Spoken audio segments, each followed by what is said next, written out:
Existe uma perseguição em curso no Brasil. E todos os perseguidos têm algo em comum. São de direita. E embora os casos sejam gritantes, há muita desinformação. Porque as mídias manipulam a verdade sobre a perseguição política no Brasil ou simplesmente escondem.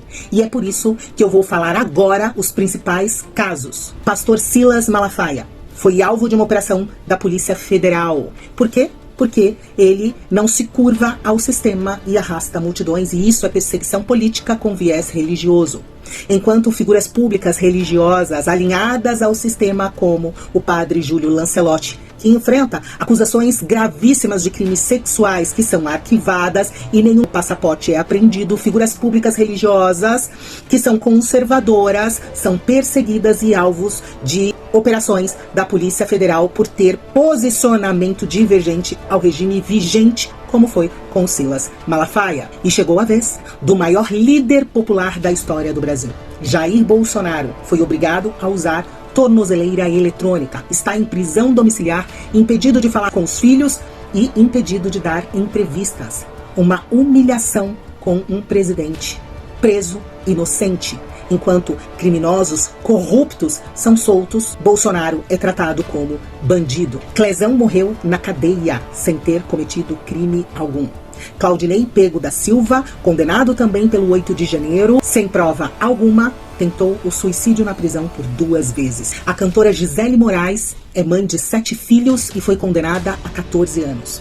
Outra idosa também foi condenada a 14 anos, Juscelene Costa, e foi agredida dentro do presídio simplesmente por ser bolsonarista. E Débora foi condenada a 14 anos por escrever a frase de um ministro em uma estátua com batom. E isso não é justiça, é tortura política. Transformaram manifestantes em presos políticos. Chamam de golpe um ato sem tanques, sem armas, sem liderança. E esta é a única narrativa que sustenta esse regime. O deputado Daniel Silveira está preso e corre risco de morte. Roberto Jefferson, que vinha denunciando fortemente este sistema, foi perseguido e definhou na prisão.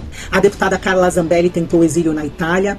O jornalista Oswaldo Eustáquio vive no exílio, censurado por suas opiniões. E sua filha de 16 anos chegou a denunciar abuso policial em uma abordagem. O jornalista Alan dos Santos, também exilado apenas por falar e denunciar crimes políticos. E Paulo Figueiredo, neto do último presidente militar, foi citado até por Donald Trump como alvo de perseguição política no Brasil. E nem as famílias escapam, porque Heloísa, esposa de Eduardo Bolsonaro, que teve que se exilar para denunciar os crimes de violação que acontecem no Brasil, teve suas contas bancárias bloqueadas. Inocentes estão pagando o preço de viver em um regime que não suporta oposição. E eles foram perseguidos, calados, presos e não se renderam. E nós estamos esperando o quê? O Brasil está sendo destruído diante dos nossos olhos. Se não nos levantarmos agora, não sobrará nada amanhã. É hora de agir, é hora de lutar, é hora de dizer basta. E estes são apenas alguns casos.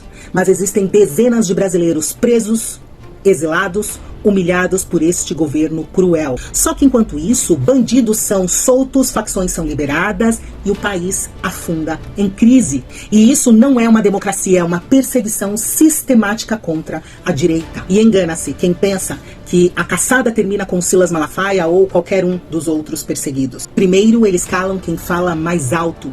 E depois, um a um, e todos aqueles que ousarem se levantar contra este sistema serão silenciados. Hoje são eles, amanhã pode ser você. O Brasil já deveria ter parado. Mas no dia 7 de setembro o povo vai às ruas e é a mesma semana em que Jair Bolsonaro será julgado. E é a nossa liberdade que estará em jogo. Compartilhe este vídeo, siga o meu perfil, faça a sua parte. Se eles perseguem um, estão perseguindo todos.